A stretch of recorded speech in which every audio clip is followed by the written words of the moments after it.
So, welcome back to continuing the conversation. We've all heard that our brains are incredible, capable of astonishing creativity and problem solving. But what if I told you your brain is actually broken? Or at least wildly inefficient for today's world.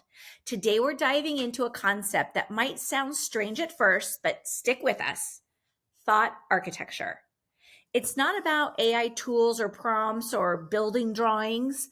It's about the fundamental reimagining how we structure our thinking in a world where information overload is crushing our cognitive capabilities.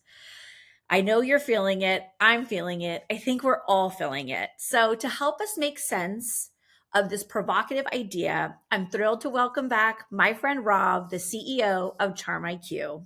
Hello. Rob, it's always a pleasure to have your perspective that challenges the status quo. Thank you. Love being here. Yes, and today's a good one. I'm really excited. So, the broken brain problem. I noticed you recently discussing this concept of thought architecture that seems to be emerging in your work. And before we dive into that, because it's a big one, can you explain maybe why our current way of thinking and the way our brains naturally work might actually be insufficient for the complexities that we're facing in today's new world?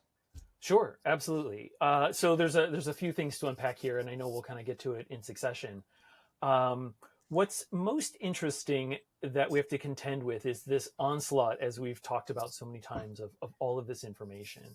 And you have to you still have your normal life that it was as it was before. And now, just take yesterday, for example. It's March 26th when we're recording this. And we had a DeepSeek release, we had a Gemini 2.5 Pro release, and we had an OpenAI image release. And these weren't tiny things. These were, if this would have happened, 10 years ago, this would have been monumental and game changing and the world would stop. But it was just yet another Tuesday.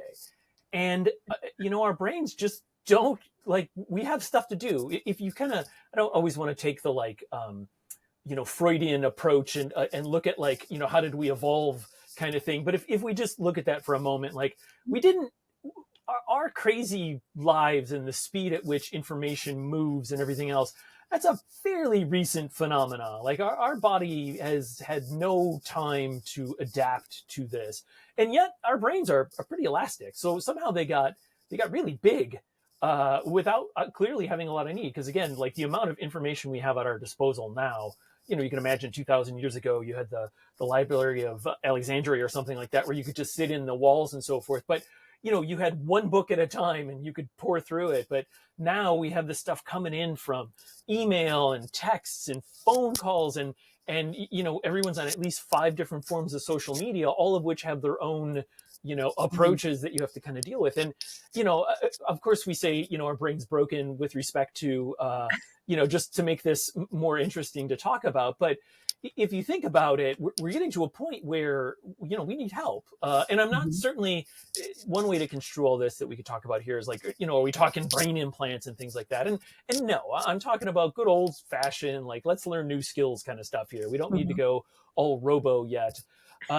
We just need to, like, how do we change, like, what practices can we do? Like, what are the things that we might talk about? Like, how do we change it? And hopefully that's what this whole series has been about is how do we look at the world a little differently? Exactly.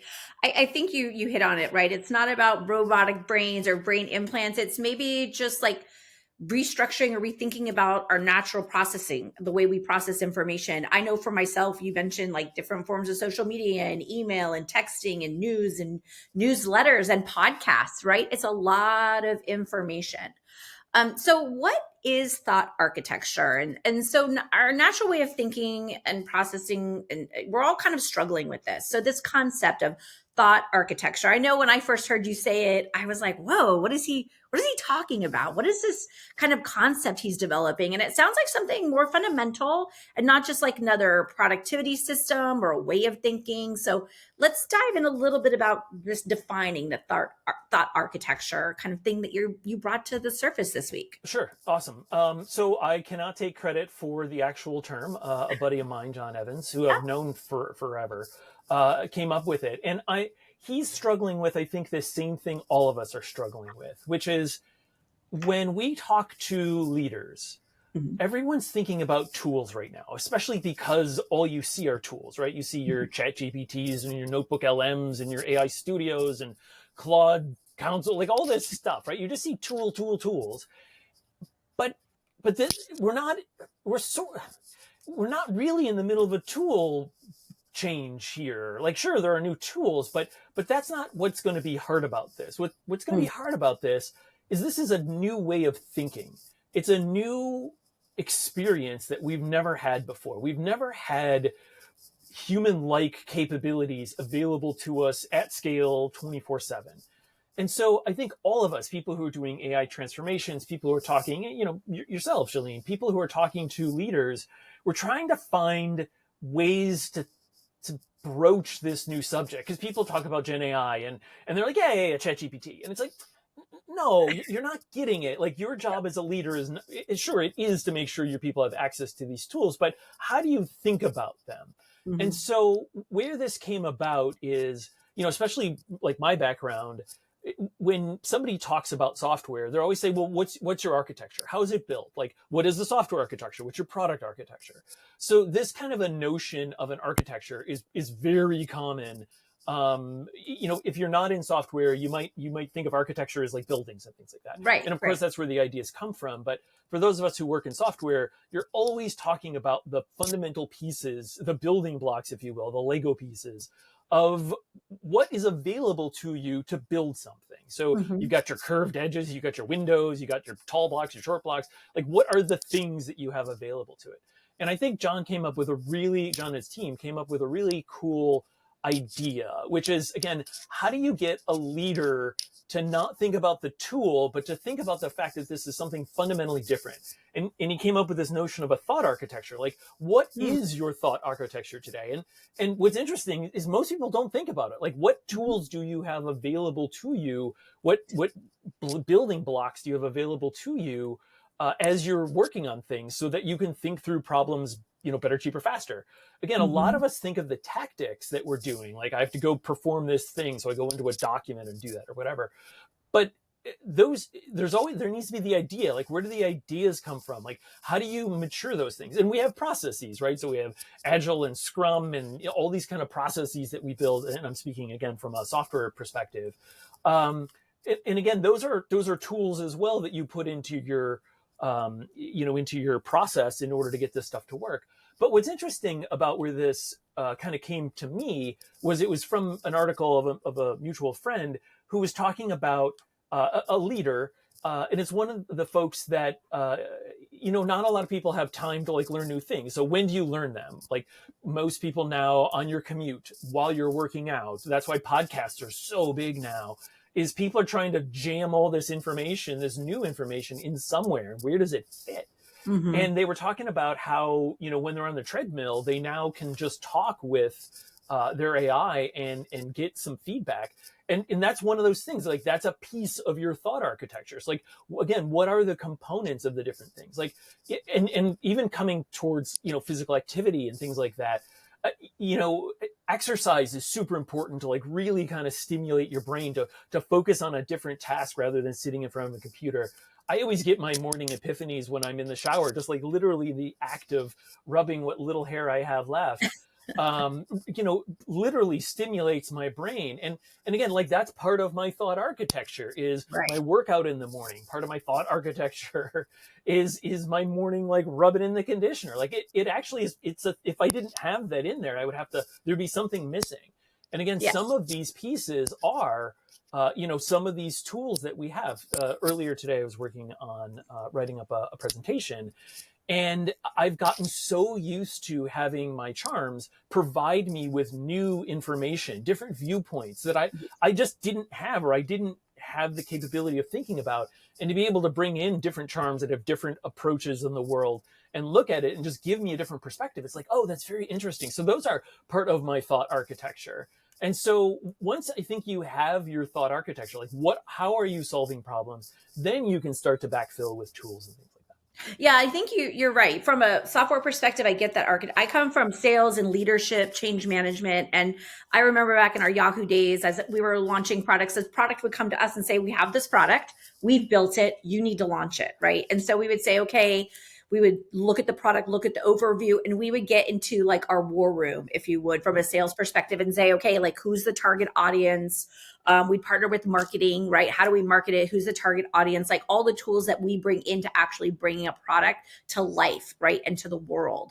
And so that was part of our like sales architecture, is like bringing people, and we would have to schedule this. We'd be like a meeting of the minds, and it would be so challenging because there'd be key people that would be involved in this, but getting them into the room, into the war room, into the fishbowl to get this going. And I think like what you said about new technology and about AI, it's now we don't have to wait. We don't have to wait a week to schedule the meeting to get everyone's calendars open.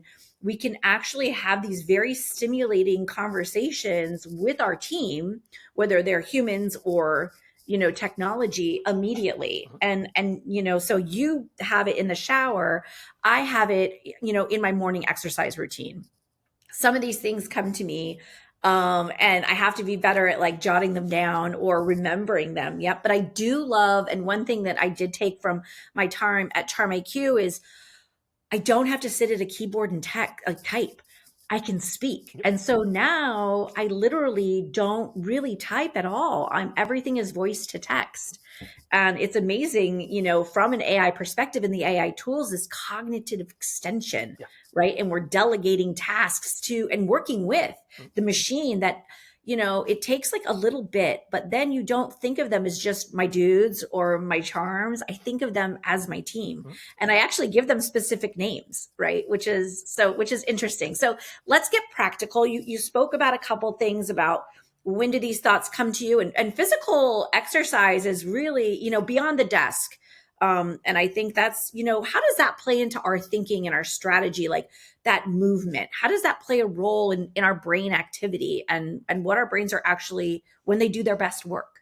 Yeah, that's again, I always hate to pull the evolutionary angle here, but it is only very recently have we become sedentary beasts, right? Like you used to be out in the field, you used to be moving around, you were always constantly active.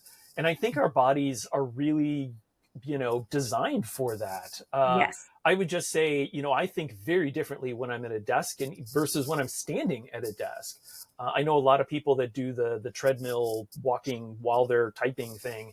And I just know that when I'm stuck on something, if I get out and I start walking around and just you lose the focus and you bring it back and man, you get some different ideas that you never had before. And I would just, as always, we're trying to give some good advice to our listeners. And I would just say, if you're ever stuck or you lost in an idea, sometimes the best option is not to double down and staying at your desk, but get up, walk around, change perspectives, look at the world a little differently, both literally and figuratively. Yeah, I think one of the better mentors I had in my life at Yahoo, when we were really stuck on something or challenged with something or frustrated, he'd say, "Let's take a walk." Yeah. Let's take a walk. And I'd be like, what, you want to leave the office? Like, we have to solve this now. We have to like get through this. He's like, we will. Yep. And so we would go on a walk, and it really did change our perspective. It changed the way we felt about it, right? If we were real heated, we cooled down, right? Kind of puts it all into perspective. So let's get practical. If someone is convinced that they need to develop their own thought architecture, which I think we all do, right? Where do they start? And what are some of the first steps toward reimagining how they think and how they work? Yeah. So we are in the middle of a change process. It's, when you look back at so many of these changes we've had. So, as a developer, I started off software and then I moved up the ladder, and, we had waterfall and then we moved to agile and like all this stuff. And you're like, well, when did these things come about? Like, how did they come about? Like when you think about the advent of agile, like it was literally the Ward Cumminghams and whatnot of the world. Martin Fowler is just sitting down saying like, something's wrong. And we are at that moment. And it is so darned exciting that we're at that moment. Like, we cannot keep up. Like the information deluge and as technology gets better, it improves faster. We even run into this at Charm, which there's so many times where a customer will come to me and say, boy, I wish we really had this feature in Charm. And I'm like, that was released 6 months ago. And they're just like, I can't keep up. And I'm like, yes. I know I can't keep up. Yeah, so right. I think the first thing to recognize here is that like the source of the, like, look around, like, what is happening? We have to all stay in touch with what's happening because it's moving so fast. It is. Things are advancing so fast. So, like, we just have to embrace and acknowledge that, we all have to talk about how much we're willing to filter in and filter out and so forth. Again, as we always say, get your trusted sources. Right. And then I would just say this is an evolving process. We just started to come up with these ideas, things like thought architecture. Like, is that a useful paradigm to think about this, to think about the components of thinking, which is something that I can't even, I was picture my 80-year-old father in my head. He's like, when I was a kid, like, no one talked about feelings and stuff like that. And I think that's going to be the same thing with our generation. It's like, well, when I was a kid, no one thought about what you thought about. You just did it. And now I think you have to, like, if you're not thinking about thinking, like, you're already running behind, like, your engine's got to be revved up to red line and you got to be running 1,000,000 miles an hour. So I would say, like, let's make this part of this evolving discussion. Again, especially people who are leaders and are talking to leaders. We are so desperately trying to get insights from you as to, we are leaders and we're busy, like, trying to figure out how do we change our day? Like, how do you carve out 5 minutes for this time? And again, as I mentioned, some folks are finding that the morning commute, turning that into a dialogue now. You used to just listen to the radio or music, and now you can literally talk to and have fully engaging conversations with AI while you're on your way to work, and then continue that on different devices. Like, that's a thing that we kind of always talked about and dreamed about, but, like, it's a reality today. It is. Yeah. And so you have to kind of look around at these things and see, like, again, which fit, which are helpful. And again, thinking about this thought architecture is like, well, let's even start to talk about how our thinking works. Like, it is sometimes organic and it just does sometimes bubble up, but you can if you talk to a writer who does it for a living and they have to try out stuff, they have a process. Like, it is not, they don't wait for inspiration to hit. Like, when you got a deadline every Thursday night, like you got to front load that thing. So they absolutely have thought architectures. And again, there's new pieces to that. But again, I think a lot of the rest of us we're a bit loosey goosey when it comes to what those things are. And again, I think this is just the start of that conversation. Yeah. And I think for me, coming from a world almost 20 years at Yahoo where, AI was behavioral targeting. It wasn't tools that I used. I wasn't able to engage with the machines. And coming into it, I felt like I was drinking from a fire hose, right? Coming into this, and I was like, oh gosh, this is a whole new world. How do I get up to speed? What do I do? And I remember one time you said to me, and I said, well, I don't really understand. You said, ask your dude. Mm-hmm. And I was like, oh, I could just ask my dude. And just getting used to having that relationship and that structure. Every morning I come to my computer. I look at my newsletters that I love, my source of truth that give me what I need, but I'm still sometimes really overwhelmed by the information, but I have a newsletter dude that helps me break it down Chelene style, right? I'm not an engineer. I'm not an architect, but it helps me normalize the drinking from the fire hose. I don't feel so overwhelmed, and it feels a little bit more digestible, but that's a part of my routine. Yeah. Yeah. And I'll just, a small little tangent is so many people, and we talked about this on the last episode, people use AI transactionally, very much like that proverbial drive-through, just bark it orders. But it's not. Like, I think the way that you're going to see the most benefit from this tool is when you engage in a dialogue, and you can literally ask, like, what could I have, once you finally get unstuck, you can say, well, what could I have said to be unstuck faster? Or why do you think that we got stuck? Or how was I not seeing this right? Or how were you not seeing this right? And even though sometimes you may not come to a great answer, it's usually very enlightening to see those different perspectives, to redigest the conversation you've had. Some of the best prompts I've ever written were literally just giving it the result and asking it, how would I get you to give me this prompt? Right. So you can invert it. And again, I would say put that that's all tools in your thought architecture. Again, like, all of these things help you rethink a problem. It's not transactional. When Google gives you the wrong search result, you don't say, hey, why did you give me the wrong search result? Whereas you could do that now. You can poke your dude and be like, well, how could we have made this better? And what's almost annoying sometimes is that they're really kind and empathetic, Yeah, even yeah. when you're angry with them, they're like, oh, I see you're angry. Well, let's talk about this. It's like, oh, I can't be mad at That's you. true. It's true. One of my favorite charms that I think I took from you or from Jackie was my cranky investor, Mm, right? We trained it to be cranky, not to be so empathetic, to really poke holes in things, yeah, to really challenge us, it's one right? grumpy bastard. Yeah, it really is. He's fantastic, though. Yeah. I absolutely love him. But so I think all of these kind of insights today are wonderful. Like truly, our brains aren't broken, but they're changing and they're evolving. And lucky, I feel lucky and I feel safe and I feel hopeful because I have these tools, I have these machines, I have this great team of support. So even when the most complex thing comes my way, I know that I have the tools to break it down. And it's not going to take me a week or a month. It's going to take me 30 minutes, 20 minutes, sometimes 10, Yeah. which just makes me a more productive, better version of myself, right? I'm not replacing my thinking. I'm not replacing my creativity. No.